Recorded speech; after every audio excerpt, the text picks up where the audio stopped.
Bonjour à tous et bienvenue dans les nouveaux locaux du collectif Finistère-Mervan à quelques encablures des pontons de Port-la-Forêt pour notre tout premier numéro des Rencontres de Port-Lave. C'est un moment d'échange qui a été initié par le collectif Finistère-Mervan pour permettre aux acteurs économiques locaux de se rencontrer, d'échanger sur leur savoir-faire respectif, sur leur cœur de métier, des métiers qui sont tournés vers le nautisme et la course au large, dont l'actualité est marquée par la 9e édition du Vendée Globe. On va évidemment parler de ce tour du monde en solitaire sans assistance et sans escale, décrypter les temps forts de cette course avec 4 invités qui nous font l'amitié d'être avec nous dans un contexte sanitaire très particulier. On ne vous cache pas qu'on avait imaginé une soirée ouverte aux professionnels, au public, riche en interactions. Mais vous l'avez compris, la Covid-19 nous contraint à organiser cet événement à huis clos. Ce n'est que partie remise et cela ne va pas nous empêcher de passer un excellent moment. Avec autour de cette table le navigateur Alain Barazer, skipper du bateau glace du Crédit Agricole du Finistère, un JPK 1080. Bonjour Alain. Bonjour. Yann Delot, directeur adjoint des chantiers CDK Technologies. Bonjour Yann. Bonjour, Olivier Douillard également présent, fondateur d'IM45. Bonjour Olivier. Et puis Cédric Larvol, cofondateur et gérant d'Alternative Meca. Bonjour. Merci messieurs d'avoir répondu présent à cette invitation. Alors on va faire un petit tour de table pour présenter et pour commencer, pour vous présenter. Je me tourne vers vous, Alain Barazer, pour commencer. Vous êtes le skipper, je le disais, de Glaze, le bateau qui porte les couleurs du Crédit Agricole du Finistère depuis l'an dernier. Vous naviguez sur un monocoque, un JPK 1080. Vous avez notamment fait le tour du Finistère, mais pas que. Vous avez plusieurs casquettes, puisque vous êtes aussi formateur à l'INB. Vous travaillez au sein du chantier Lapabouk Compagnie, qui sont toutes des organisations membres du collectif Finistère-Mervan. Mais ce qu'on vient chercher aujourd'hui, c'est vraiment cette casquette de navigateur, puisque vous allez nous aider à décrypter les temps forts du Vendée Globe. Avant cela, présentez-nous votre activité de navigateur à vous avec ce bateau glace. Quel est son programme et quelle est sa vocation? Eh bien, le projet Glace est un projet qui existe depuis 2015, qui a été mis en place à l'intérieur du Crédit Agricole du Finistère, dont l'idée c'était de faire naviguer en course des salariés et des administrateurs du Crédit Agricole. Donc ils ont monté un plan, certains ont commencé à un certain niveau, d'autres étaient débutants, ils se sont entraînés ensemble et puis du coup ils ont créé un petit challenge en participant à de nombreux événements de nautisme autour de la Bretagne. Donc depuis toutes ces années, moi je viens de commencer seulement l'année dernière. Donc le calendrier de 2019 c'est environ une douzaine de courses autour de la Bretagne. On essaye d'être aussi présent sur la côte nord que sur la côte sud, faire un petit peu tout le tour. Mais ce bateau nous permet aussi de faire des sorties avec la clientèle, avec les employés. Donc c'est un projet qui fait quand même sur l'année 2019 120 jours de navigation, avec à peu près 400 personnes qui sont passées à bord. Donc, et puis de belles ambitions, vous faites de bons résultats sur les oui, régates. L'année dernière, sur les 12 épreuves, bon, l'année 2020 forcément a été fortement perturbée, ça on le sait tous. Mais sur l'année 2019, nous avons fait une belle saison. Sur la douzaine de courses, nous avons fait une dizaine de podiums et pas mal de victoires. Donc c'était une très bonne saison sportivement. On attend impatiemment la saison à venir du coup. Tout à fait. Yann Delot, vous êtes directeur adjoint de CDK Technologies, fondé par Hubert Desjoyaux en 1984. C'est un chantier naval qui est historiquement implanté à Port-la-Forêt, mais qui a un deuxième pôle aujourd'hui à Lorient. Yann, CDK construit plusieurs bateaux, dont les plus performants de la course au large. Présentez-nous justement l'activité de ce chantier en quelques mots. En fait, comme tu l'as dit, donc CDK Technologies a été créé par Hubert, ici à Port-la-Forêt, donc il y a un peu plus de 35 ans maintenant. C'est développé avec les composites, et maintenant un chantier spécialiste de la fabrication de pièces composites dites haute performance et de grande taille, on est capable de faire des bateaux jusqu'à 40 mètres. C'est d'ailleurs pour ça qu'on a créé un deuxième chantier en 2007 pour l'assemblage du Maxi Trimaran Banque Populaire 5. À Lorient du coup. Voilà, devenu Spindrift, pour des raisons de taille. Donc on est capable de faire des pièces de cette taille. On a des outils, on travaille des carbones de haute performance qui nécessitent d'être cuits. Donc on a des outils, maintenant une palette d'outils très très importants et qui sont répartis entre ces deux sites. Chacun des sites a ses spécificités ses spécialités. Et en effet, on fait, parmi ce qui se fait mieux dans le domaine de la course au large, beaucoup de bateaux pour le Vendée Globe. L'IMOCA est un petit peu la carte de visite du chantier, puisque la moitié des Vendée Globe ont été gagnés par des bateaux construits par CDK. Et puis aussi les multicoques, de grands multicoques, c'est un petit peu l'ADN du chantier. On a été créé par la course au large, par les marins d'exception, et on vit pour la course au large, donc c'est maintenant de valoriser cette activité dans d'autres secteurs plus industriels. Alors justement, comment a évolué le chantier et combien de salariés sont présents aujourd'hui? Alors désormais, on est à peu près autant sur chaque site. On est à l'heure actuelle, aujourd'hui, je pense qu'on est un tout petit peu moins de 100. C'est un pic d'activité lié à la fabrication des deux ultimes, en tout cas un ultime complet en populaire et de grandes pièces pour l'ultime, nouvel ultime massif. Et puis également un IMOCA, mais je dirais que notre taille de croisière, c'est plutôt une quarantaine de personnes sur chaque site, 80 personnes, ce qui représente déjà quand même en quelques années quasiment un doublement des effectifs, un doublement du chiffre d'affaires. C'est une société qui, grâce à l'investissement de ses actionnaires et de son dirigeant Philippe Fac, s'est beaucoup développée dans les dernières années. Ça se porte bien. Olivier Douillard, alors vous êtes le fondateur d'IM45, une plateforme web collaborative qui vise à fournir des outils nécessaires pour analyser efficacement toutes les données qu'on peut récolter sur un bateau de course au large. Alors c'est parti du constat en fait assez simple, qu'on était capable de récolter des milliers de données, des milliers même à la seconde aujourd'hui, mais qu'on ne savait pas vraiment comment les exploiter efficacement. Alors effectivement, là, c'est aussi une évolution, en fait, l'évolution du composite, mais on a l'évolution du numérique, et dans la course au large, il y a quelques années, on avait quelques capteurs, et aujourd'hui, en fait, on s'est retrouvé avec aussi bien avec l'arrivée des foils que de manière assez générale, avec énormément une diversité de capteurs qui sont arrivés sur les bateaux, avec des problématiques de volume qui arrivaient très vite, parce qu'on est arrivé sur des capteurs assez pointus qui ont amené de la haute fréquence sur les bateaux, donc un volume important de données, et on n'avait pas les outils métiers pour pouvoir exploiter ces données et cette source d'information qui aujourd'hui, quand on voit l'engagement des bateaux, effectivement on a besoin que ce soit aussi bien les skippers d'ailleurs que les bureaux d'études ont besoin de retours d'expérience assez importants. Donc cette évolution a fait que on est passé d'une société où on faisait un peu de service exclusivement, et maintenant on s'est mis à développer des outils pour justement accéder et valoriser ces données de navigation. Alors ça représente combien d'employés aujourd'hui et comment l'entreprise a évolué ces dernières années? Alors aujourd'hui on est 5, avec 3 développeurs dont un chercheur en data science. Donc l'objectif, c'est de pouvoir relier en fait des technologies big data qui sont assez matures dans le monde de la donnée à une expertise aussi bien du marin qu'une équipe de développement pour pouvoir justement mettre en relation et apprendre de toutes les expériences qu'on fait. Et aujourd'hui, effectivement, des sources comme le Vendée Globe, c'est une source d'information très très importante qu'on a besoin de valoriser pour le milieu. Et on va en parler justement de ce Vendée Globe en tant que formidable laboratoire. On va venir à vous, Cédric Lervol. Vous êtes le cofondateur et gérant d'Alternative Méca. Alors c'est une entreprise de mécanique industrielle qui est basée à Fouesnant et qui usine de toutes petites pièces complexes comme celles que vous nous avez apportées pour bien comprendre justement votre cœur de métier. Expliquez-nous. Oui, alors moi j'ai commencé il y a 5 ans, j'ai commencé tout seul, je voulais vraiment bosser à fond pour le nautisme, donc j'ai monté mon business plan pour travailler avec CDK et FGMR à côté de Fouesnant. Et au final, j'ai orienté toute mon activité vers les petites pièces, ayant travaillé dans 2 entreprises où on s'était basé sur des grosses pièces et donc du coup des grosses machines sur des petites pièces. Donc je me suis dit, on va faire des petites pièces sur des petites machines. Donc du coup, ça s'est développé. On a eu après, au fil des ans, moi j'ai pris un associé avec moi, ça a vraiment, le régime est bien monté. Et jusqu'au moment où j'ai commencé à toucher un peu avec FGMR. Donc on a commencé à fabriquer des petites pièces en titane comme ça.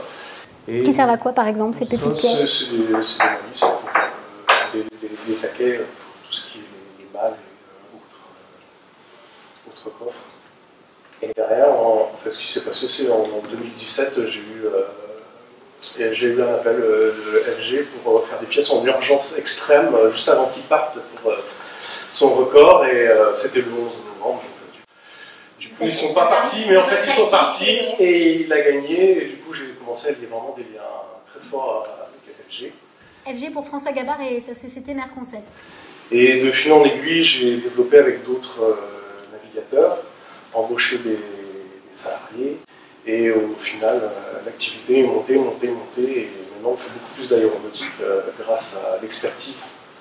Justement, j'allais demander comment se répartissent vos secteurs d'activité. Vous travaillez dans le nautisme. Au début, moi je voulais vraiment faire du nautisme, parce qu'on est dans la région du nautisme, mais l'activité a tellement gonflé que maintenant, le nautisme ne représente plus que 20% de notre activité, mais ça représente déjà une belle part.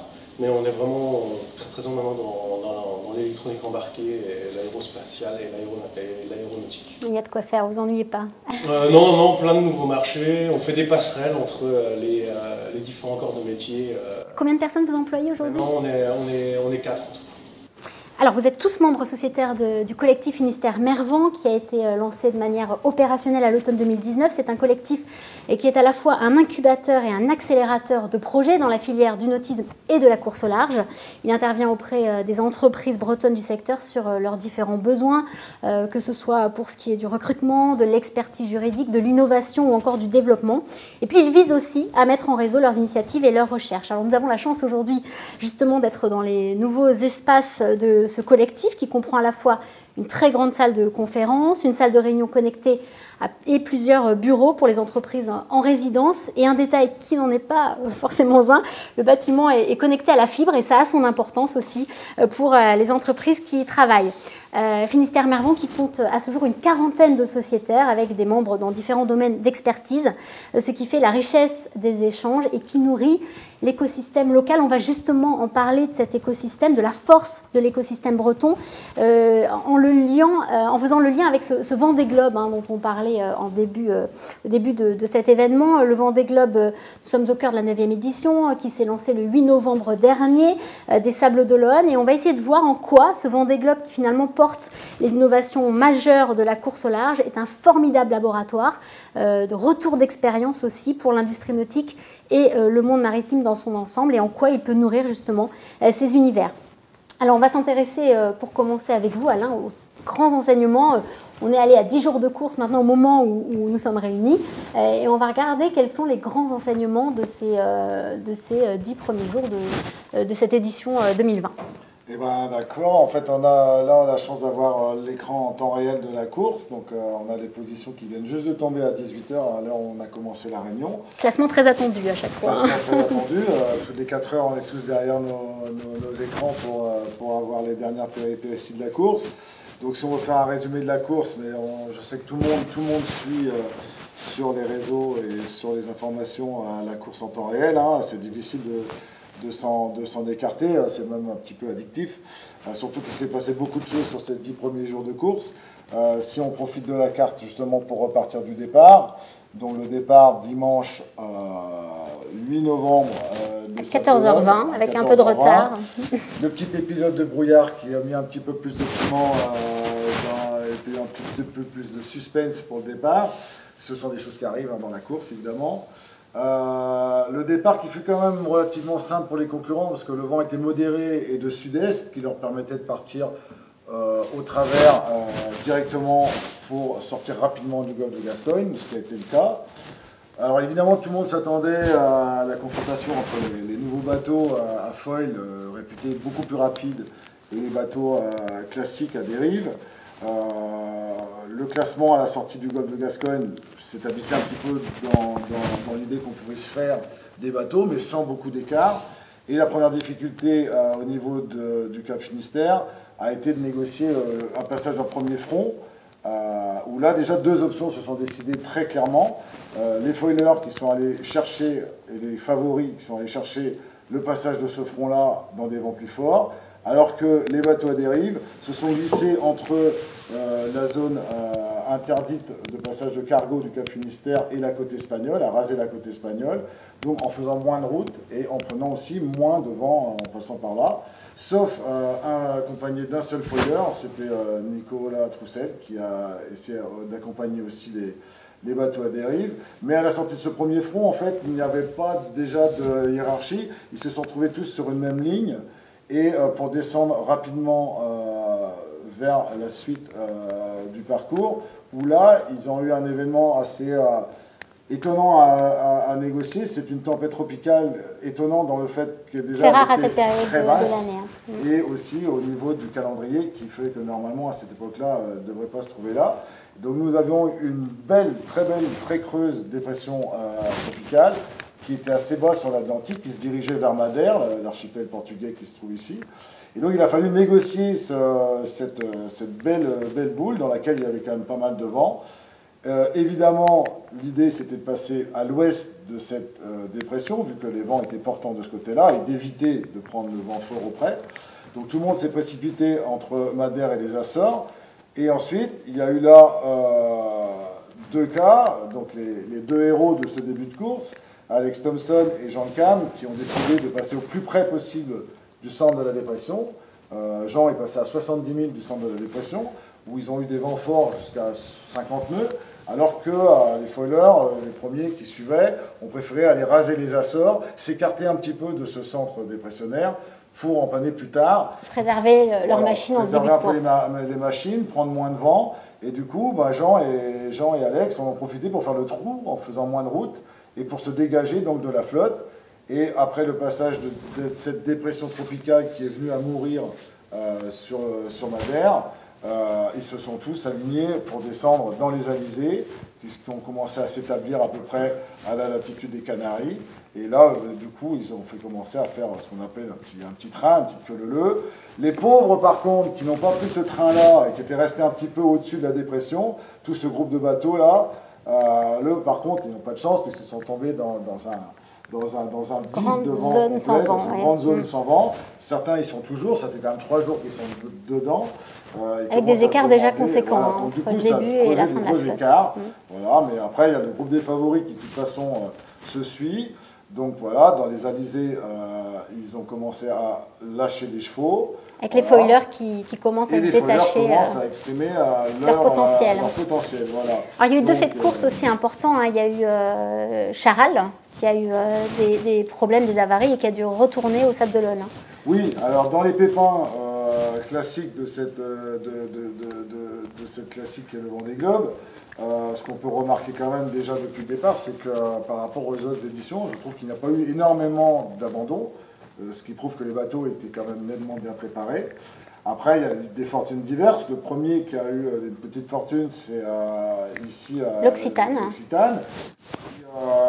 Les petits problèmes qui ont été communs un petit peu quand ils sont arrivés sur le premier front, c'est des problèmes d'une petite pièce, je ne sais pas si tu les fabriques, de hook. Non, tu ne fais pas des hooks. Donc plusieurs ont eu des problèmes de hook qui font qu'ils avaient du mal à affaler leur voile quand il a fallu modifier les voiles. Et donc le premier à avoir fait demi-tour pour rentrer, c'était donc Alex Tripon. Armel Tripon, oui. Armel, pardon. Puis il s'est en fait ravisé et a décidé de reprendre la course. Mais il a énormément perdu voilà, sur ce coup-là. Il a énormément perdu. Donc c'était une fausse avarie. Enfin, après, il a réparé en montant dans son mât. Mais après, le deuxième qui a eu des avaries plus sérieuses, c'est Jérémy. Bayou, sur Charal. Voilà, qui a vraiment eu de la casse, qui l'a obligé à faire demi-tour. Jérémy Bayou, c'était c'est un des grands favoris. Ultra favori, qui a sorti son bateau longtemps avant la course, qui a eu beaucoup de temps pour le tester, pour le modifier. Donc, et on s'est demandé un instant s'il n'allait pas abandonner à cause de ses avaries au sable. C'est vraiment une grosse déception pour lui, parce que c'était le bateau. Même si on précise qu'il est reparti, finalement, il a passé du temps au sable. Voilà. On le voit sur la carte, là, qui est en direct. Donc nous retournons vers les Sables d'Olonne et le bateau est dans le bon sens, ça veut dire qu'il a quitté le port cet après-midi. Il avait jusqu'à demain pour le faire, jusqu'à mercredi 14h20. Alors ce sera une autre course évidemment, puisqu'il venait pour la gagne, là ça va être plutôt le... Forcément, et le fait de course qui est arrivé hier, c'est le dématage de Nicolas Troussel sur Corum-l'Épargne, qui se trouve actuellement là en direction du Cap-Vert. Il a perdu son bras, il a dématé. Donc lui, par contre, pour lui, il n'a vraiment pas le choix. Sa course est définitivement terminée. Il va s'arrêter dans une île des Cap-Verts et puis après rapatrier son bateau. C'est le premier, abandon. Il reste donc 32 bateaux en course. 10 jours de course, je pense que c'est assez rare qu'il y ait aussi peu d'abandon. Donc ça prouve que les bateaux étaient quand même bien préparés dans l'ensemble. et avec notre héros de Port-la-Forêt, Jean Le Cam. J'allais y venir, Alain. Voilà. Vous nous parliez de Jean Le Cam qui a fait parler la poudre, qui a été impressionnant, 61 ans. C'est le doyen de la course, c'est son 5e Vendée Globe. Il force l'admiration par son expérience, par un vrai sans faute qu'il a réalisé. Il a été très incisif avec, justement, vous parliez de cette dépression tropicale. Il n'a pas hésité à passer très près du centre. Quel est votre regard, vous, Alain, sur ce navigateur triple vainqueur de la solitaire du Figaro qui a grandi dans la baie de Port-la-Forêt?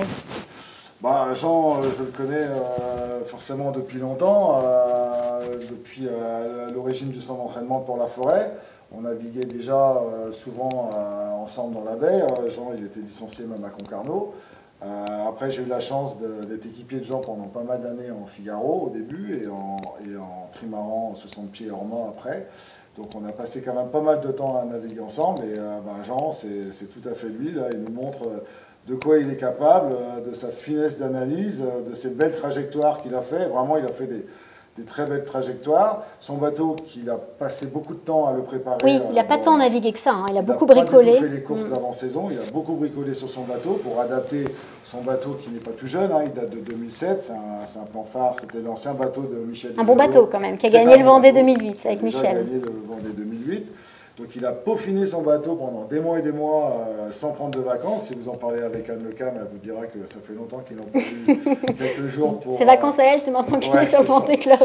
Et donc Jean, il a fait un fabuleux début de course, même tenant en respect les autres bateaux à dérive comme lui. Il a mis quand même un bel écart sur le deuxième, qui est Benjamin Dutruc, qui lui-même fait aussi une très belle course. Sensation pour ce Bisu, qui est un bateau de 13 ans d'âge aussi. Oui, que je connais aussi, parce que j'ai navigué sur ce bateau-là. C'était l'ancien bateau du célèbre Bilou, c'est l'ancien Veolia, qui est un bateau de la même génération que Jean. Voilà. Mais là, évidemment, dans les alizés établis, les foilers lancent faire parler leur potentiel. Jean commence à avoir du mal à suivre, mais il tient respect tout de même au roi Jean. Jean qui est à la genèse de ce collectif Finistère-Mervan avec le Crédit Agricole du Finistère et la communauté de communes de Fouesnant. Je me tourne vers vous, Yann Delot, parce que le bateau de Jean, il porte le nom d'Hubert en hommage à Hubert Desjoyaux, qui a fondé les chantiers CDK Technologie, un homme avec qui il a fait les 400 coups quand il était jeune, Jean. De voir que ce bateau, on en parlait, est un bateau, un plan phare de 2007 et qui tient encore quand même la dragée haute dans certaines conditions bien sûr au foiler. Qu'est-ce que ça nous apprend? Qu'est-ce qu'on peut en tirer comme analyse là sur la Jojimoka par exemple? En fait, déjà le travail qu'a fait Jean est un peu remarquable. C'est-à-dire que il y a toujours des bruits de ponton qui on ne sait jamais combien de poids est enlevé sur les bateaux à chaque départ, mais il s'est dit qu'il y avait quelques centaines de kilos au précédent Vendée Globe et qu'il en a encore enlevé quelques centaines de kilos cette fois-ci. Donc on a un bateau Moka, ça fait à peu près 8 tonnes, alors 7 tonnes, 8 tonnes, je sais pas. On peut se dire qu'il y a peut-être 10% du bateau, de son poids initial qui sont partis. Donc ça veut dire que c'est un gain énorme quand on voit les sommes qu'il faut dépenser pour essayer de gagner quelques dixièmes de nœuds. Là, il a fait des choix dont seul Jean est capable. Je pense que c'est quelqu'un qui a une... Je pense que la dimension de cette course-là, elle est technique, mais elle est liée aussi à l'adaptation du skipper, du bateau au skipper. Et je pense que l'expérience de Jean Le Cam dans ce domaine, il y a beaucoup qui ont cette expérience-là. Il a peut-être 61 ans, mais c'est au moins 45 ou 50 d'expérience sur l'eau. Et ça se sent. Et ça se sent. Ces trajectoires sont superbes. Il est vrai que les conditions étaient particulièrement bonnes aussi, avec des vents médiums pour lesquels probablement les foilers sont peut-être un petit peu moins à l'aise parce qu'il y a plus de traînées. Donc lui, il a un bateau qui est léger. Alors, je crois bien que d'ailleurs, ce bateau, donc l'étrave a été refaite, a été changée à une étrave, je crois, VPLP. On appelle ça d'ailleurs le phare breton, un pan phare avec une étrave bretonne. Et donc, ça a rajouté aussi du volume à l'avant de ce bateau. C'est une transformation qu'on avait faite il y a quelques années. Et ça permet aussi de gagner en puissance. Et comme en plus, il a enlevé du poids, et voilà, donc tout est à l'avenir. Ce qui fait en tout cas, c'est remarquable, parce que même dans ces conditions-là... il est actuellement 3e, Jean. Il est 3e, il n'est pas très loin de la tête. Il dit lui-même qu'il aura peut-être du mal à lutter contre les foilers, probablement du mal à lutter contre les foilers portants, dans des conditions peut-être un peu plus vanté, mais en tout cas... Pour l'instant, il est là. Je pense que dans le sud, il faudra aussi être capable de faire marcher ses foilières très très vite. Ouais. Et il a peut-être un bateau qui est moins éprouvant. Donc voilà, c'est une des grandes inconnues. La capacité du bateau à tenir et du bonhomme, hein, on va en parler aussi. On parle de Jean, on parle d'Alex aussi, hein, parce qu'il est à la bagarre, il a été pas mal à la bagarre avec Alex Thomson, qui aujourd'hui est le leader. C'était une grande inconnue quand même, le bateau du Britannique. On n'a pas beaucoup vu naviguer aussi. On se posait pas mal de questions. Olivier, quel est votre regard, vous, sur Alex et son bateau? Alex, on va dire que c'est un peu pas l'opposé, mais c'est un grand écart avec ce qu'a fait Jean. C'est-à-dire que lui, c'est un des derniers bateaux sortis. Il a mis toute la technologie qui se faisait aujourd'hui. Et il pousse avec aussi 5 Vendée Globe avec beaucoup d'expérience. Donc lui, c'est un peu l'inverse, et ils sont tous les deux au même endroit, donc je ne sais pas quelle est la bonne solution aujourd'hui. Après, on verra, les bookmakers n'auraient jamais parié sur cette image-là, je pense, au moment du départ. C'est ça qui est fascinant dans le Vendée Globe, finalement. Ouais, les faits de course, il va y en avoir encore beaucoup, donc ça, c'est fascinant à vivre. Après, Alex, il a un bateau qui est très abouti. Son concept de cockpit, qui au début pouvait paraître très engagé, je le trouve vraiment très novateur et très intelligent, parce qu'en fait il est dans une position, il a tout à disposition, aussi bien sa navigation que ses réglages, et il a aussi, malgré ce qu'on pensait, il a une visibilité en fait autour à 360, ce que n'ont pas d'ailleurs beaucoup de bateaux. Il faut savoir qu'il y a beaucoup de bateaux en fait qui passent leur temps à regarder derrière, de paraître bizarre, mais en fait dans un moteur on regarde derrière et pas devant. Et en fait, Alex, lui, à l'intérieur, ça lui permet d'avoir une visibilité et d'avoir tout à disposition, plus son expérience et une grosse équipe derrière lui, qui lui a permis de fiabiliser tous ses systèmes jusqu'à aujourd'hui. On peut toucher du bois pour lui. Je trouve qu'il démontre qu'il est là et présent là où il voulait être. Donc, chapeau. Avec un gros mental aussi, on l'a vu sur ces premiers 10 jours de course. Cédric, quel est votre regard, vous je crois que vous suivez de près les bisous qui vous impressionnent. Ils n'ont jamais été aussi nombreux dans cette édition. Il y en avait 19, 18 maintenant avec l'abandon de Nicolas Troussel. Vous, c'est vraiment Clarisse. Un regard peut-être moins expert par rapport à la course, mais c'est vrai que moi je suis beaucoup les jeunes qui sont issus de la Mini 650. J'ai eu pas mal de copains qui sont venus bricoler sur le bateau au début quand je faisais des petites pièces pour eux, et donc du coup je suis beaucoup plus les jeunes, notamment Clarisse, qui m'intéresse beaucoup dans son côté un peu, moi je suis beaucoup plus amateur, donc ce côté girly, franc et honnête, mais malgré tout qui communique très bien sur les réseaux, mais qui navigue très bien, et de toute façon elle est pas là par hasard. Elle prend plus de sécurité, comme il y a eu pour Abivia, pour ne pas rentrer dans le front, mais la sécurité, ça peut jouer aussi. Elle fait partie des 6 femmes engagées dans ce Vendée Globe Clarisse Kremer. Yann, combien de bateaux construits par CDK sont engagés dans ce Vendée Globe, dans cette édition? Alors, il y en a 10. Quasiment un tiers de la flotte, du coup. Quasiment un tiers de la flotte. Quasiment tous les IMOCA construits par le chantier depuis la création de la jauge. Le premier Vendée, il a été gagné, je crois, en 93 par Alain Gauthier sur un bateau CDK. Et tous les autres depuis. Alors, il y a eu un bateau qui aurait dû partir, qui était le bateau Fortil, le premier PRB 2006, en tout cas PRB construit par CDK 2006.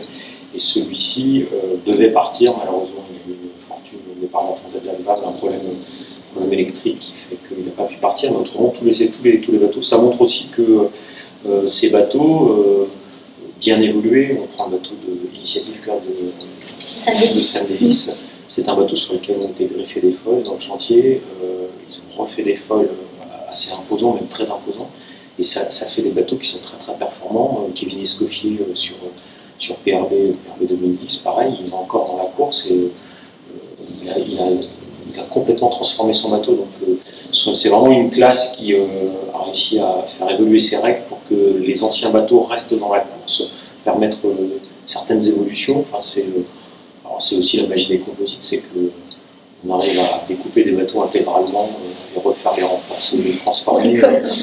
Voilà, tout est possible. C'est un métier dans lequel tout est possible, mais ça permet d'avoir une très grande longévité pour les bateaux. Et ce sont un peu vos bébés, ces bateaux, j'ai envie de dire. Comment est-ce que vous suivez ce Vendée Globe? Est-ce qu'il y a de l'appréhension aussi à justement entendre que certaines avaries peuvent arriver, même si on ne met pas en cause le chantier pour autant, mais ce sont des bateaux dans lesquels il y a eu beaucoup de cœur, beaucoup d'heures de travail aussi. Alors en fait, on est tous fans, hein, on vit tous dans le chantier en tant que fan, parce que on y a touché, il y a ceux qui l'ont vraiment fait, c'était pas mon cas, mais moi j'ai vu comment il se faisait. On voit, il y a des heures de sueur derrière, il y a des moments difficiles, des moments de grande joie, les sorties du bateau, je me rappelle des yeux des gens du chantier quand on a sorti Charal, c'était pour eux le plus bel IMOCA, je parle de décoration, de son aspect novateur. Et ça reste chaque naissance d'un bateau, chaque lancement d'un bateau, c'est un processus très long, ça peut durer pour un IMOCA 1 an à peu près, pour un multicoque c'est encore beaucoup plus long. Chaque période, chaque moment, on oublie les moments difficiles parce qu'on a cette espèce d'objet extraordinaire qui sort du chantier. Et quand vous dites qu'il sort du chantier, en plus, il y a vraiment cette attente de la mise à l'eau parce qu'on est tenu au secret professionnel, on n'a pas trop le droit de voir ce qui se passe à l'intérieur des murs. Et c'est vrai que quand on découvre ces bateaux, d'où l'effet Charal, c'est vrai, où tout le monde s'est dit mais ce bateau est absolument magnifique, c'est dingue et personne ne s'attendait à ça, quoi. Voilà, on est un peu parano avec la confidentialité parce que nos clients d'abord, mais nous aussi, puisqu'on doit la protéger. Et puis c'est ce qu'il y a de plus visible en fait. L'extérieur du bateau, c'est ce qu'il y a de plus visible, même si ce que tu mets par exemple toi dans les bateaux a une énorme importance et mais on ne le voit pas à l'intérieur d'un bateau. Quand on n'a pas vu comment il se construit, c'est une complexité qu'on a du mal à imaginer. Donc on regarde on regarde tous les classements. Le classement de 5 heures, on n'en aura pas un, donc c'est assez tôt. Et puis toutes les 4 heures, voilà, on sent de la fébrilité. Je pense que si on pouvait compter les clics sur le rafraîchissement des écrans, on tomberait sur ces moments-là où... J'ai bien compris le message, il va falloir que je vous libère avant le prochain classement. Olivier, votre logiciel permet d'analyser, on disait, énormément de données. On va pouvoir analyser des données récoltées sur ce Vendée Globe. Combien de capteurs sont à bord des IMOCA aujourd'hui ? Alors, des IMOCA, on peut différencier les capteurs et les données, parce que après les données des capteurs, on va les transformer et tout. Donc, c'est très variable en fait, suivant les projets, suivant les types de bateaux. Maintenant, on peut imaginer, alors je ne travaille pas directement aujourd'hui avec un bateau comme Alex, et je ne pourrais pas dire le volume exact, mais je pense qu'on est sur un gros projet IMOCA, on va tourner autour de 300 données, données capteurs, et on va arriver jusqu'à entre 50 et 60 données sur un bateau plus simple. D'accord. Et en termes d'évolution, du coup, par rapport aux précédentes éditions, est-ce qu'il y a une grosse évolution qui a été faite justement à ce niveau-là ? Oui, c'est un facteur multiplicatif de 3-4 à peu près qui s'est passé. L'arrivée notamment de la fibre optique qui a amené beaucoup, qui concerne tout le composite. Là, ça a amené des points de mesure à différents endroits, donc ça s'est énormément multiplié. Les centrales initiales, et puis alors le fait d'avoir amené des foils, ça a amené des capteurs pour pouvoir les contrôler, savoir à quel angle ils sont, combien ils sont sortis, donc tout ça, ça amène des capteurs de position qu'on n'avait pas du tout avant. Les problématiques de foil ont amené des problématiques de charge sur les bateaux, donc il a fallu instrumenter aussi les gréements pour pouvoir savoir quelle charge on avait et donc être dans des limites acceptables.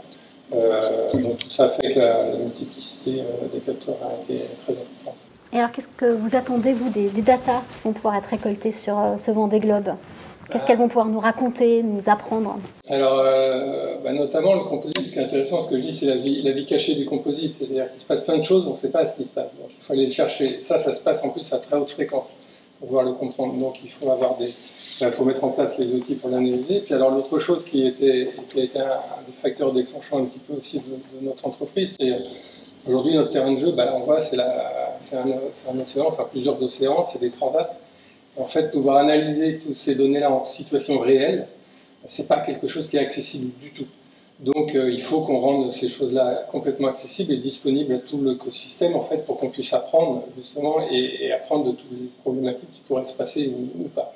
Donc savoir le dynamique des bateaux dans les mers du Sud quand ils vont être dans des conditions extrêmes, c'est ça qui va permettre de dimensionner les outils de simulation en amont pour dimensionner après les bateaux.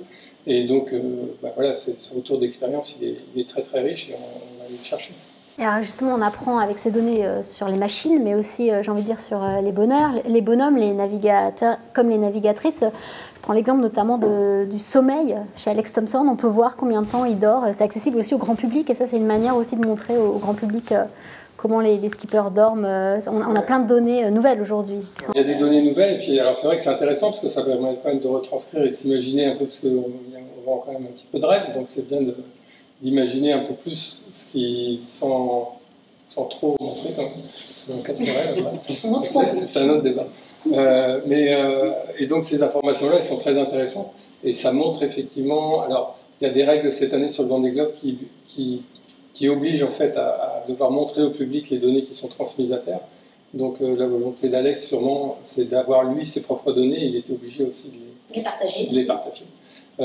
Mais elles sont vraiment très intéressantes, et il l'a dit dans des vidéos d'ailleurs, qu'il n'avait pas beaucoup dormi, et qu'on savait, et ça se voit, et on voit à quel niveau ils sont capables, et quel engagement ils sont capables de prendre pour mener ces machines.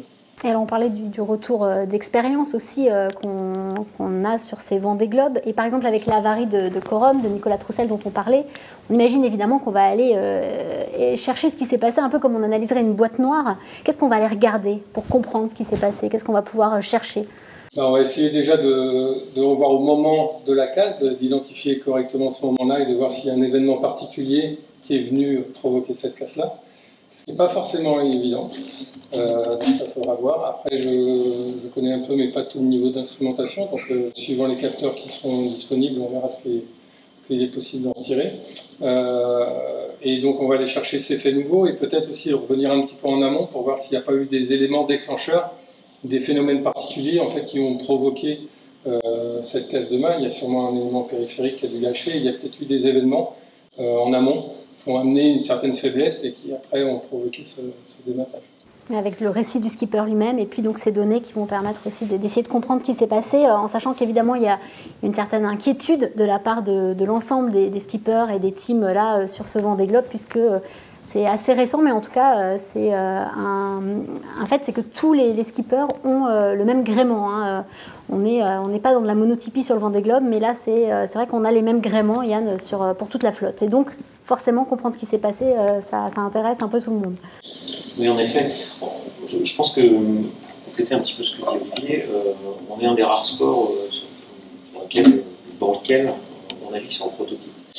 Donc, quand on veut caler des modèles de simulation, apprendre et réussir à caler ces modèles pour anticiper le design par la suite, on n'a pas la capacité des grosses industries comme l'automobile qui, avant de régler ces logiciels de crash, puisque là on est vraiment dans le domaine dynamique, tu expliquais tout à l'heure qu'on transmettait plusieurs centaines ou milliers de données à la seconde, on commence à se rapprocher de phénomènes dynamiques, c'est ce qu'on essaie de comprendre en fait.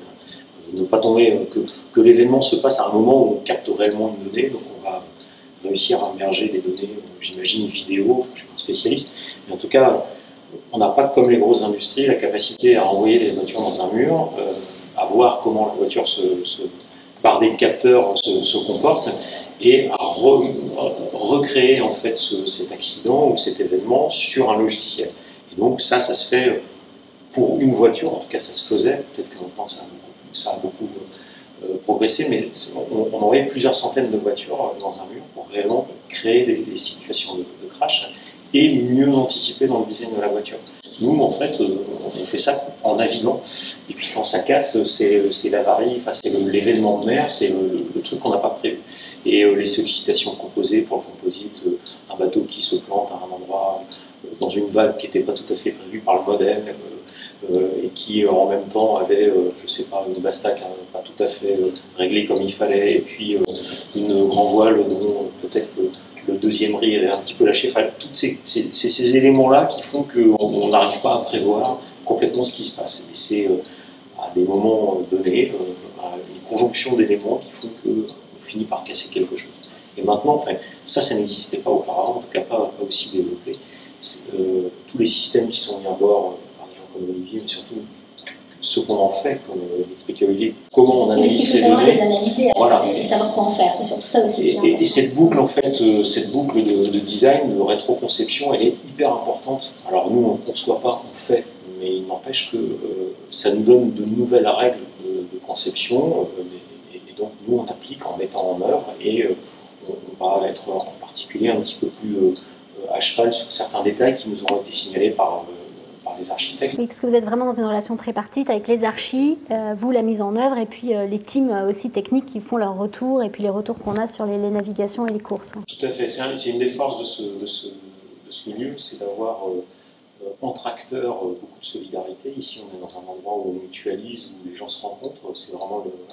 Et même s'il y a beaucoup de confidentialité, il y a quand même une capacité à innover très très vite, parce qu'on fait les choses, on essaye, on va jusqu'à les limites, on casse, on améliore, on revient, et ce système, ou en tout cas ce cycle-là, il est très rapide dans le domaine de la course au large, très rapide du fait de la proximité des acteurs. Historiquement, ça fait 30 à 40 ans que ces gens travaillent, que ces sociétés sont pour la plupart créées. Je ne parle pas des données, ça n'existait pas encore il y a 40 ans. L'informatique a donc pas avancé, mais en tout cas, dans ce secteur, des gens comme Jean sont des pionniers, on vit encore sur des choses qui ont été inventées il y a plusieurs dizaines d'années. Alors bien sûr, les matériaux ont évolué, mais en tout cas, c'est la force de ce milieu, c'est la force du collectif. Oui, justement, on voit aussi cette force du collectif sur le plan sportif, sur le plan humain, où on le voit au pôle Finistère Course au large, les marins s'entraident et apprennent ensemble et sont prêts à lâcher des infos pour progresser tous ensemble. Vous expliquez donc que c'est aussi valable dans l'industrie nautique. Et ça, Cédric, c'est aussi quelque chose qui vous tient à cœur, cette force du collectif, cette capacité à échanger pour progresser ensemble. Toutes les entreprises, nous, par exemple dans l'usinage, on est tous plus ou moins partenaires. Après, c'est des matériaux tellement terriblement difficiles à usiner.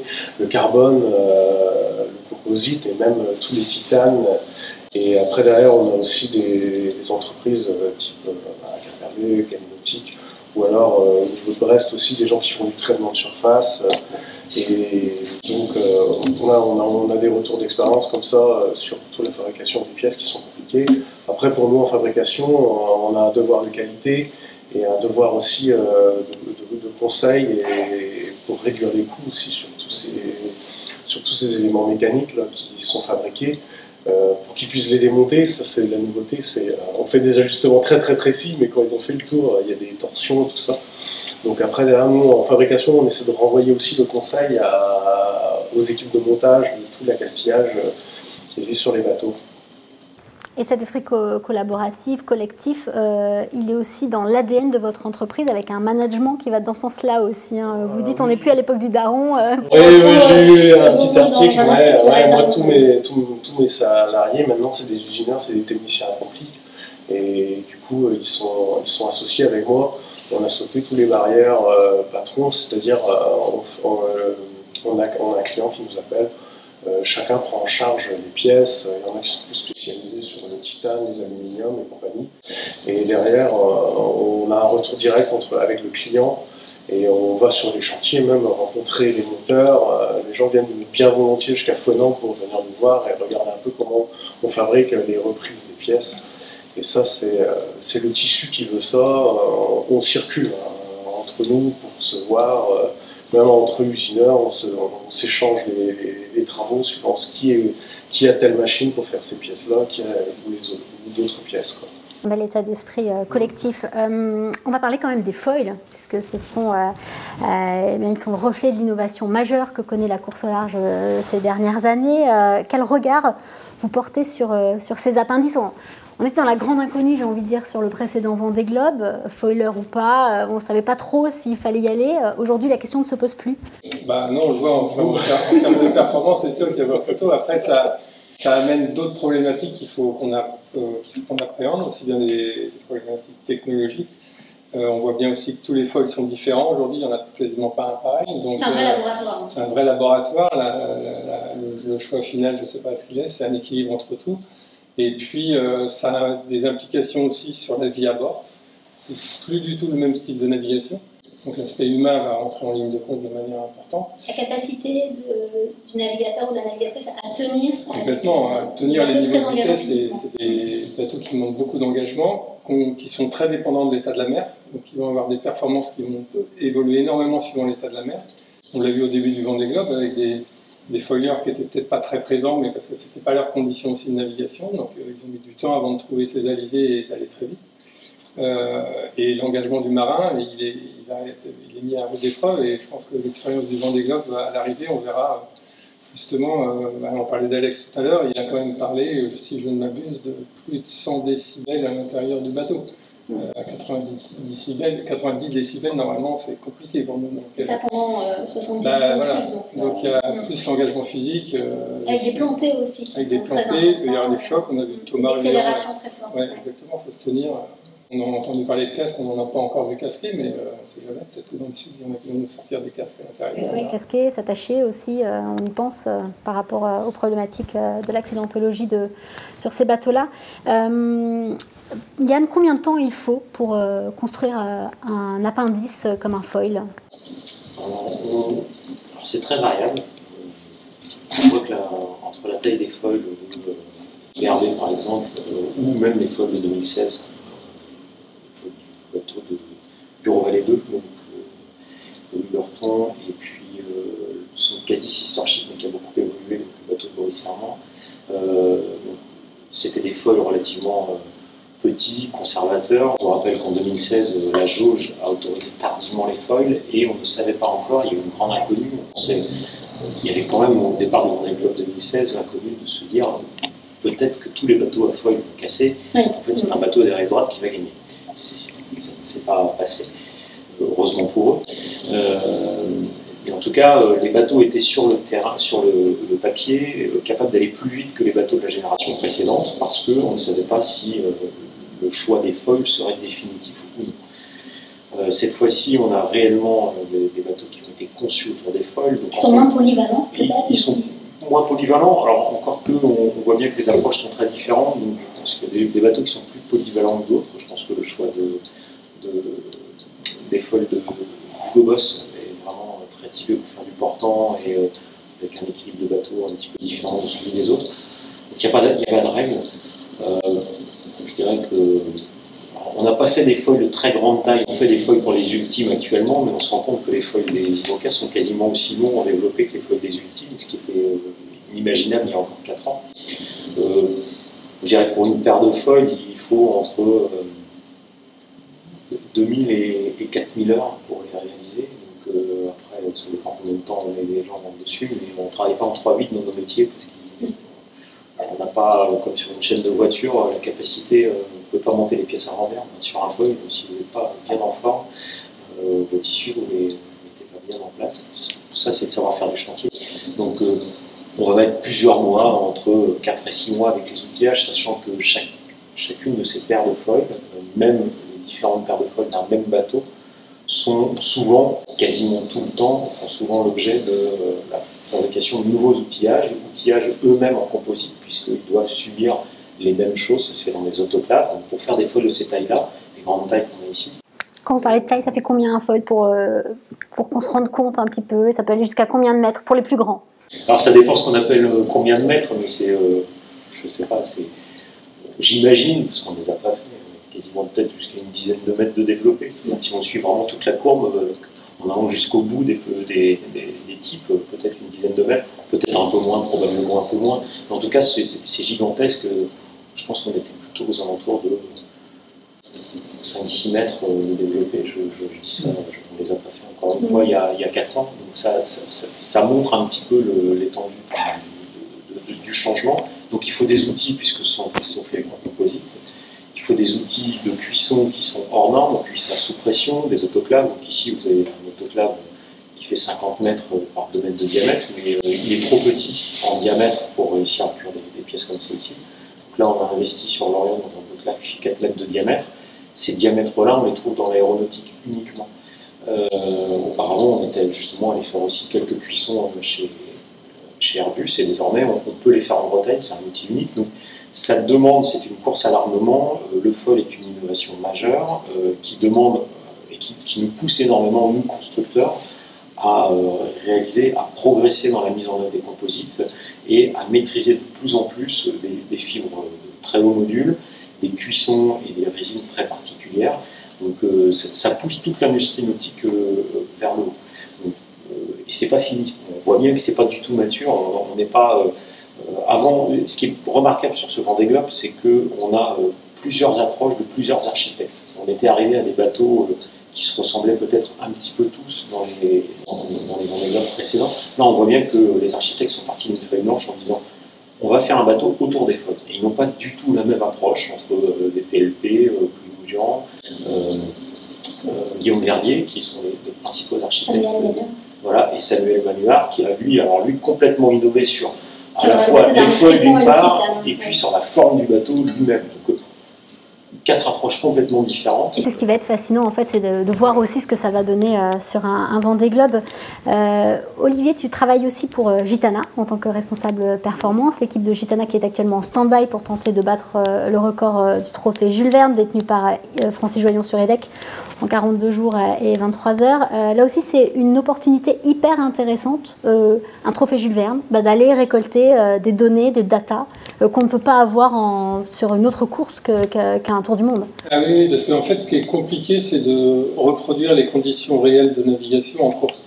C'est-à-dire qu'on a beau essayer de se forcer à aller au large, malgré tout, on ne part pas pendant 15 jours en entraînement, ce pas des choses qui sont faciles à faire. Donc ces données-là, elles sont très riches, elles sont un peu uniques. On ne va pas dans les mers du Sud tous les jours non plus, on ne va pas dans l'Atlantique Sud tous les jours. Donc ces données-là sont très importantes et les avoir et pouvoir capitaliser là-dessus, c'est une vraie plus-value pour justement imaginer les V2 et les V3 des feuilles et comprendre un peu mieux l'évolution de nos bateaux actuellement. Alors Gitana a été engagé sur le Vendée Globe précédent. Sébastien Josse avait dû abandonner suite à une avarie. Est-ce que l'expérience de ce Vendée Globe-là, même si aujourd'hui si c'est un bateau très différent de l'Ultime, est-ce que cette expérience a apporté aussi dans ce nouveau projet qui est l'Ultime? Alors oui, en fait, ce qui a apporté, c'est l'apprentissage dans la connaissance des feuilles et dans le développement des feuilles. On voit des feuilles aujourd'hui, il y en a partout, et on est capable de faire voler tout type de bateau, depuis le surf jusqu'à un Ultime. Donc toute la conception, la réflexion qu'il va y avoir et les outils de simulation qu'il va y avoir dans toutes ces feuilles-là sont intéressantes. Et effectivement, l'expérience de l'IMOCA avec ce premier foil nous avait apporté certaines informations qu'on a pu mettre en place pour la suite et on avance comme ça au fur et à mesure. Alors on a bien compris toute l'importance de ce Vendée Globe et à quel point c'est une mine d'informations pour vous tous, avec toutes les données, toutes les informations, toutes les analyses qu'on va pouvoir faire. Pour aller un tout petit peu plus loin, qu'est-ce que ces retours d'expérience vont pouvoir apporter au-delà de la course au large pour le monde maritime dans son ensemble? Est-ce qu'on peut faire des transferts, des passerelles? Est-ce qu'aujourd'hui, ces retours d'expérience-là, ils servent aussi le monde maritime au-delà de ce qu'on fait en course au large? Dans le domaine des composites, évidemment. Alors, nous, on fait beaucoup de courses au large, mais les matériaux qu'on utilise sont les matériaux qui sont utilisés dans le domaine. On parle souvent de l'aéronautique, mais l'aéronautique, et heureusement, a des coefficients de sécurité bien plus importants que ceux qu'on a sur les bateaux de performance comme ceux-là. On se rend compte que les composites, il y a un développement de plus en plus important. On a fait les pannes de l'hydrolienne Sabella, qui sont des pièces industrielles, et cette machine a tourné dans le longueur. On se rend compte que c'est les mêmes technologies, c'est les mêmes matières. Alors, c'est pas exactement la même manière de faire les choses, mais moi, je pense qu'on commence à entrevoir, ce n'était pas le cas pendant une dizaine d'années, on commence à entrevoir des possibilités d'utiliser la propulsion vélique pour des objets qui sont autres que ceux de la course au large. En particulier, on entend beaucoup parler de transport décarboné, en tout cas, capacité à transporter des choses lourdes sur des cargos avec une propulsion vélique. Auparavant, on pensait que c'était une petite propulsion d'appoint. L'apport de la coupe de l'América, des ailes rigides, des voiles épaisses, l'optimisation des profils, des composites de performance couplés à celui des foils. Donc les foils, ça permet aussi de diminuer la traînée. On commence à avoir des sollicitations très sérieuses de la part de gens qui veulent optimiser ou en tout cas faire de la propulsion vélique la propulsion principale de bateaux qui vont transporter des choses. C'est rendu possible aussi grâce au logiciel que peut utiliser les données. Voilà. Le routage, par exemple. Voilà, sans routage, si on peut avoir le plus beau bateau du monde, si on se retrouve dans du près avec beaucoup de mer, on n'avance pas. Donc il faut réussir à trouver les bonnes routes. C'est déjà fait sur des bateaux à moteur, je pense que vous pourrez en parler de moi. Mais en tout cas, on commence à sentir que ce sont des solutions qui vont arriver, on est sollicité pour ça. On participe à certains projets actuellement, je pense que dans 1 1 ou 2 ans, on pourra déjà avoir des démonstrations concrètes de ce qui est possible de faire avec des technologies qui viennent directement de la course au large. Olivier, j'imagine que c'est assez excitant aussi ça, de pouvoir transposer toutes ces données, toute cette évolution. C'est comme ça qu'on a fait aussi par rapport à l'industrie, c'est qu'en fait la course au large c'est un vrai écosystème qui est très très complet et dans lequel qui est très engageant, on a parlé des skippers, mais aussi pour toutes les technologies. Et donc on a énormément de développement, de retours d'expérience, on fait des essais-erreurs, comme on a parlé, on apprend régulièrement. Et on a un cycle en fait de développement qui est très rapide, contrairement à l'industrie où c'est des fois beaucoup plus long. Et en fait, nous on a aussi été contactés justement par cette expérience d'apprentissage, de remise en cause, de décision, de tout le process qui nous permet d'avancer pour justement le transposer. Et alors effectivement, sur l'aspect des cargos à voile, nous on a cet écosystème entre les données météorologiques et la technologie et la stratégie qui est à mettre en œuvre, aussi bien sur les choix techno que sur les choix après de route, pour pouvoir optimiser tout cet ensemble. Tout ce lien-là, on a, je pense, dans la course au large, une vraie expérience à valoriser dans notre secteur. Cédric, j'imagine qu'il y a des liens très intéressants qu'on peut faire entre l'aéronautique, la course au large, et puis aussi toutes ces innovations, elles servent déjà aussi la plaisance pour commencer. Oui, aussi. Et puis moi je pense que c'est surtout maintenant dans la région, là ça fait une dizaine d'années, une quinzaine d'années que les gens ils mettent des foils sur à peu près tout ce qui flotte. Donc on va du funboard en passant par les voiles de kitesurf et on met même des foils maintenant sur des paddles. Un paddle, quand on a un foil dessus, ça devient très fun aussi. Donc on peut imaginer vraiment des choses en évolution. C'est-à-dire le retour de la course va nous permettre aussi de développer, comme pour l'automobile, des solutions pour le plaisancier, entre guillemets. On peut imaginer une évolution, par exemple, on en parlait des jet skis qui seraient possibles aussi d'être électriques. Pourquoi pas mettre des foils dessus. Enfin, ici, on a vraiment des gens qui ont beaucoup d'idées, des startups, comme en Europe, par exemple, avec qui je travaille, tout le monde développe beaucoup de choses, beaucoup d'idées chez les jeunes. Les jeunes en innovation dans la région, tout le monde recherche de la mobilité beaucoup plus verte.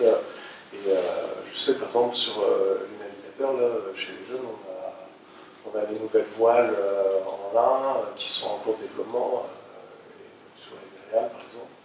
Et moi ça m'intéresse beaucoup, tous ces trucs-là, il y en a beaucoup que ça intéresse aussi. Ouais, c'est vrai qu'il y a un gros travail qui est fait aussi pour s'améliorer par rapport à l'environnement et améliorer l'empreinte carbone dans le domaine de la course au large. On aura l'occasion de présenter toutes ces idées dont vous parlez avec toutes ces entreprises qui foisonnent de nouvelles idées, de nouveaux projets. C'est l'objet de ces rencontres de Port-Laf, c'est justement de vous présenter les sociétaires du collectif Finistère Mervan. Merci à vous, messieurs, d'avoir été avec nous pour cette toute première rencontre de Port-Laf, pour présenter ce collectif qui vise à accompagner, on le rappelle, les entreprises bretonnes du secteur du nautisme et de la course au large et sur leurs différents besoins, et puis aussi surtout à mettre en réseau leurs initiatives et leurs recherches. Vous pouvez suivre l'actualité de ce collectif sur les réseaux sociaux, sur le site web également, www.finistèremervan.com. N'hésitez pas à repartager cette vidéo et puis on vous donne rendez-vous dans un mois. Et dès que la situation permettra, c'est promis, on ouvrira nos portes aux professionnels et au grand public. Merci encore et à très bientôt.